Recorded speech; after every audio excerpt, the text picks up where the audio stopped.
Hola a todos y bienvenidos a una edición más de Conceptos Bíblicos. El título de esta semana es La resurrección de Moisés.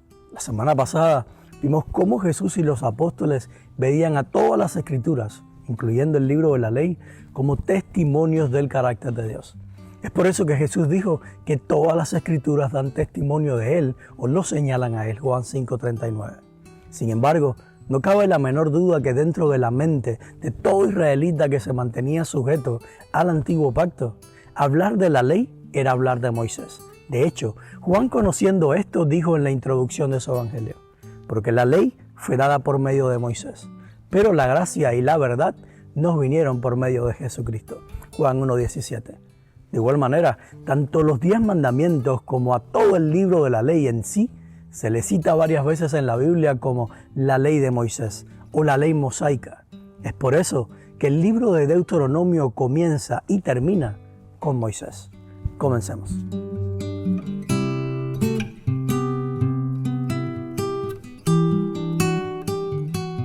Deuteronomio 34 describe a Moisés saliendo de los campos de Moab para subir al monte Nebo a encontrarse con Dios. Luego sigue diciendo que al llegar al monte Dios le muestra una vista panorámica de la tierra prometida mientras le dice: esta es la tierra que juré dar a los descendientes de Abraham, Isaac y Jacob. Te he permitido verla con tus propios ojos, pero no entrarás en ella. Verso 4.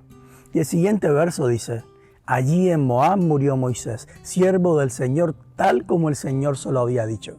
Hasta aquí, tal pareciera que Moisés está recogiendo las consecuencias de un castigo divino debido a algún pecado.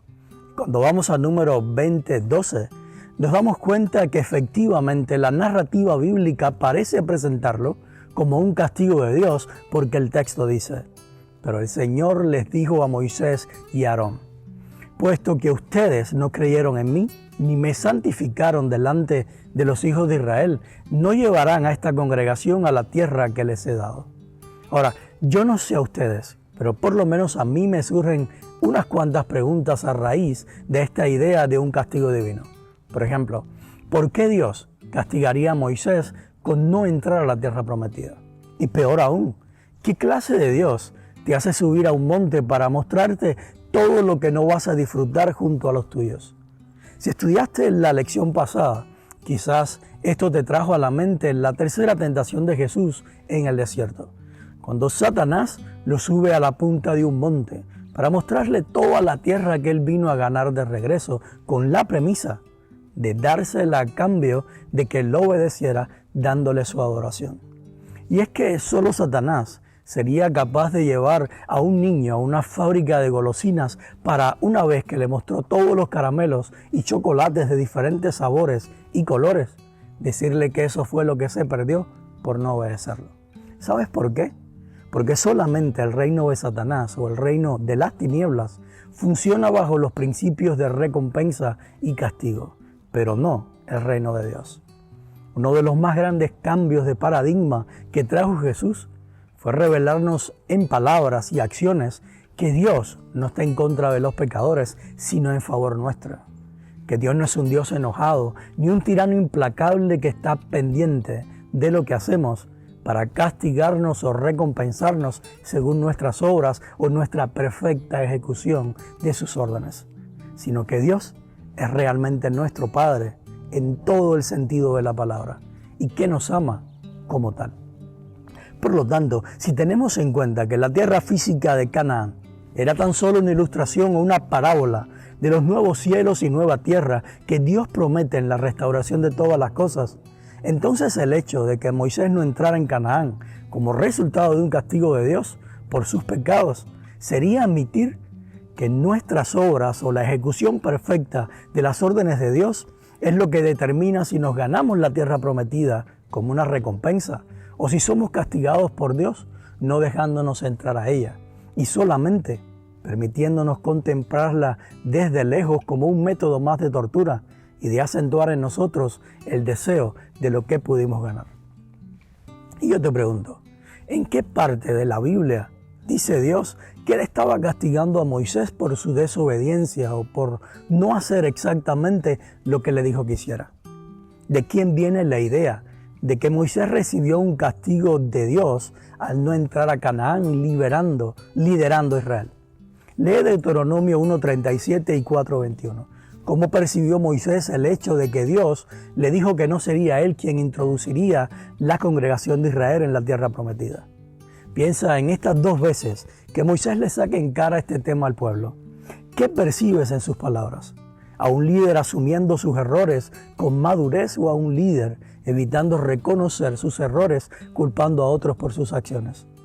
¿Cómo generalmente percibes las malas noticias o las situaciones adversas una persona que no asume su responsabilidad o su culpa? ¿Como consecuencias naturales de sus malas decisiones o como castigos externos que no se merecen? Hay una gran diferencia entre castigar y disciplinar. Un Dios que es severo, cruel, autoritario y cuyo principal atributo es una justicia inexorable, castiga a todos los que cometen errores o aquellos que no ejecutan a la perfección las órdenes que les son dadas. Y ese es el Dios con que Satanás engañó a los ángeles en el cielo y también con el que engañó a Adán y a Eva en el huerto de Belén. Pero no solo a ellos, sino que ese también es el Dios con que Satanás nos ha engañado a todos nosotros. O podemos decir que esa es la imagen tergiversada del carácter de Dios con la que Satanás ha cegado a toda la humanidad. Sin embargo, el Dios que nos reveló Jesucristo dista mucho de ser un Dios castigador, sino que más bien es un Padre amante que disciplina a sus hijos con y por amor. Pero aún así, cada vez que Dios necesita disciplinar a uno de sus hijos para que no sufra daños mayores, corre el riesgo de ser malentendido por nosotros y acusado por el adversario de castigarnos severamente porque le importa más nuestra obediencia que ganarse nuestra confianza. Hebreos 12:6 dice, porque el Señor disciplina a los que ama y azota o castiga a todo el que recibe como hijo. Generalmente la religión cita este texto para justificar sus acciones mezquinas de control y manipulación sobre sus miembros. Y de la misma manera es citado por padres moralistas que defendiendo sus altos valores morales prefieren alejar a sus hijos para siempre de su lado antes que aceptarlos con sus errores y pecados.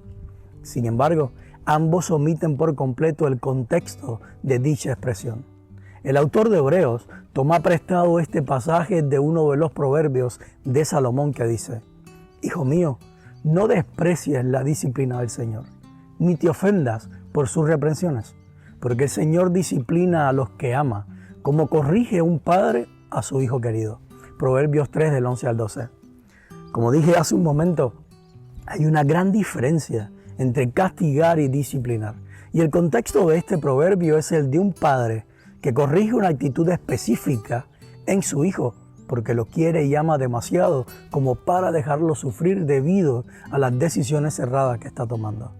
Decisiones que pueden ser el resultado de un engaño que no lo deja ver claramente o porque el muchacho no es lo suficientemente maduro como para darse cuenta por sí mismo del camino peligroso que está tomando. El castigo es un fin en sí y no tiene ni puede tener otra finalidad que hacer sufrir y lastimar a la persona que está siendo castigada. En otras palabras, el castigo es lo más opuesto a cualquier forma o manifestación de bondad y amor.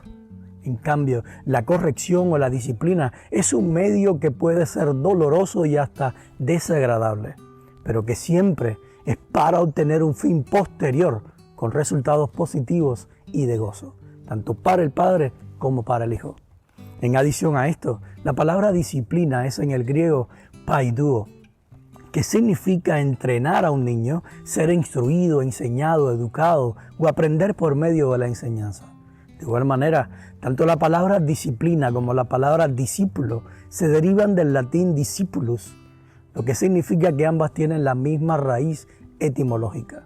Y si vamos a los evangelios, nos vamos a dar cuenta que el método por excelencia que Jesús utilizó para disciplinar o corregir las actitudes de rebeldía, orgullo, control, manipulación y hasta agresión y violencia que tenían los apóstoles fue precisamente el discipulado.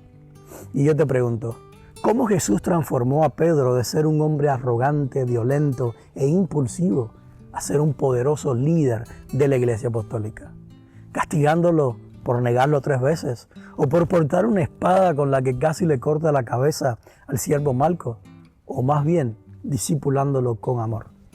Cómo Jesús transformó a Santiago y a Juan de ser conocidos como los hijos del trueno y querer incendiar toda una ciudad con hombres, ancianos, mujeres y niños, a ser apóstoles del amor que no busca lo suyo, castigándolos por querer ocupar los puestos más elevados en el reino del Mesías sin importarles los demás discípulos, castigándolos por representar a Dios como un tirano implacable que destruye con fuego a los desobedientes, o más bien los transformó al discipularlos con amor. Como Jesús transformó a Saulo, el perseguidor de los cristianos, en Pablo, el apóstol de la gracia, castigándolo con una ceguera de por vida para vengarse de él, o disciplinándolo con una ceguera momentánea que le permitió ver a Dios por medio de Jesús. ¿Qué crees que hizo Dios con Moisés al no dejarlo entrar con el pueblo a Canaán? ¿Castigarlo por no ejecutar perfectamente sus órdenes, o discipularlo para que vea su gloria sin la necesidad de esconderse una vez más en la hendidura de una peña? Como dije anteriormente, tal pareciera que la narrativa bíblica nos sugiere que Dios ciertamente castigó a Moisés, no dejándole entrar en la tierra que prometió a Abraham y a su descendencia. Y hasta puede que tanto Moisés como todo Israel lo hayan entendido o visto de esta forma debido a la mentalidad con que salieron de Egipto.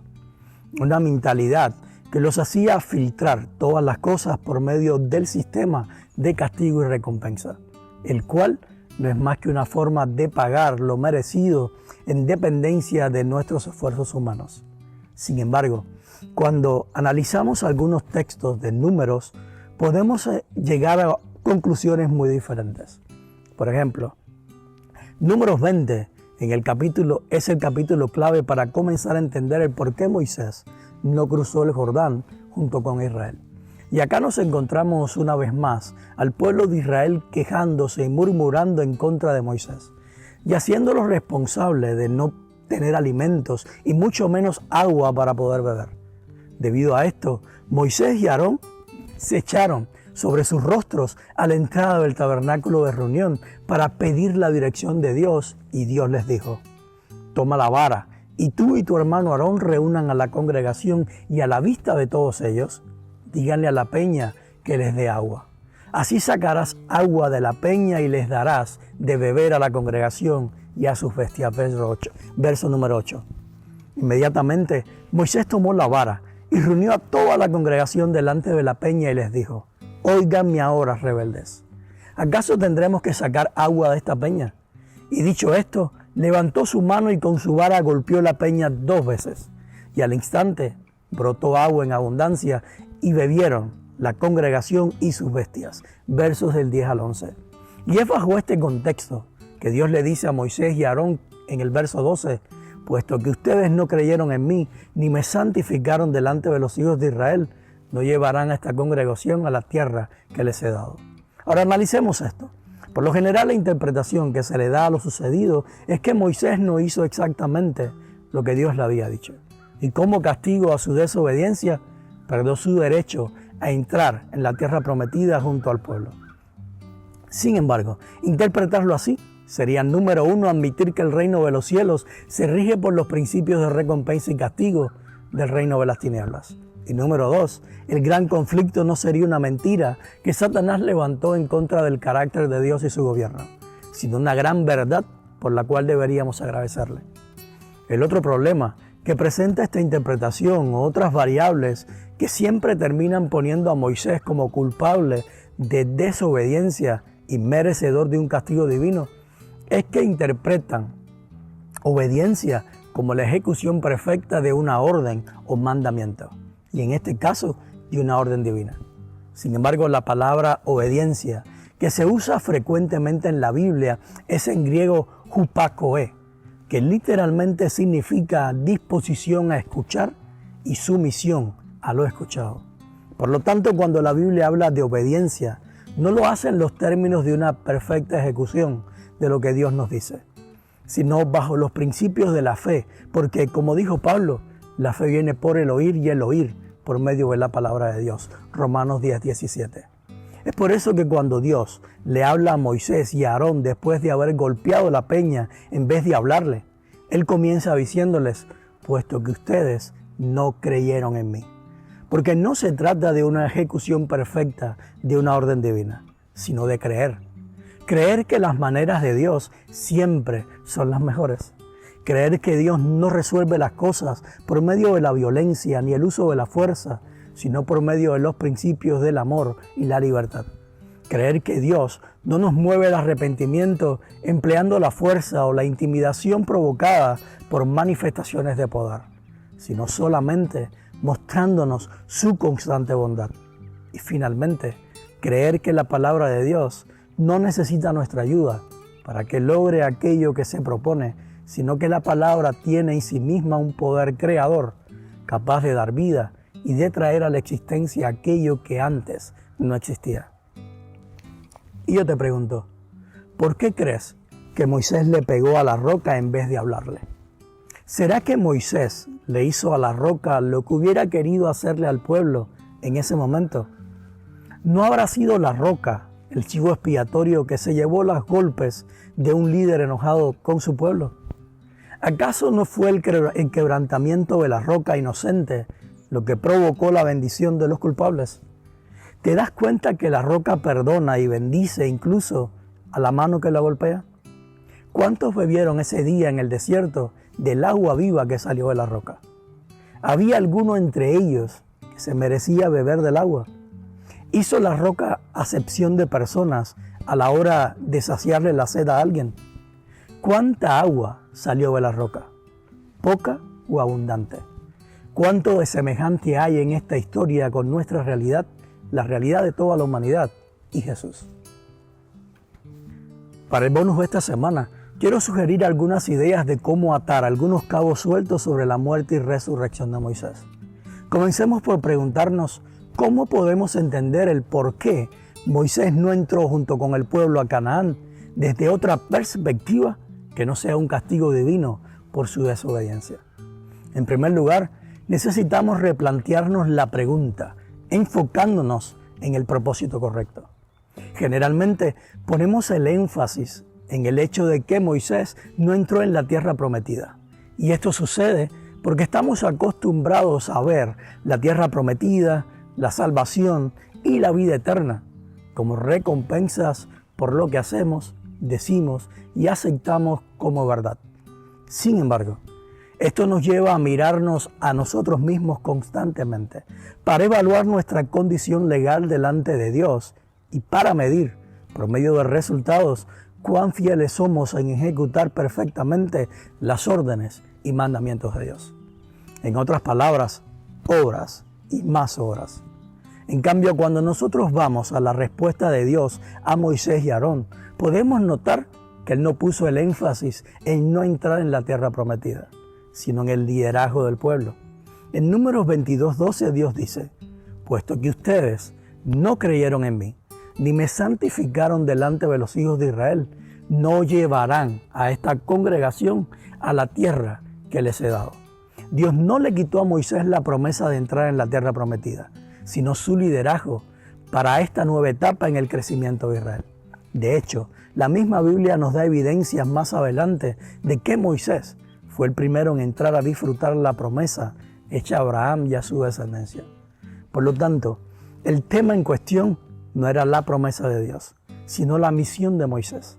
Ahora, tú me puedes creer o no, pero Moisés había llegado a un punto de intimidad en su relación con Dios donde el dudar y el no creer eran totalmente incoherentes con la revelación de Dios que tenía y a la vez extremadamente peligroso tanto para Moisés como para Israel. Si nosotros retrocedemos en la historia del gran conflicto, nos damos cuenta que Lucifer dudó y dejó de creer en el amor, siendo el ángel más cercano a Dios y teniendo la revelación más grande de su carácter. Y los resultados fueron devastadores tanto para él como para el resto de los ángeles. De hecho, el mensaje que transmitió Moisés por medio de sus palabras y al pegarle a la roca significa un retroceso abismal en el crecimiento de la revelación del carácter de Dios que el pueblo debía experimentar en ese momento de la historia. Es por eso que Moisés llega a su jubilación como líder de Israel para abrirle espacio a Josué, un líder que desde su juventud demostró creerle a Dios y no dudar aún cuando todo el pueblo creía lo contrario.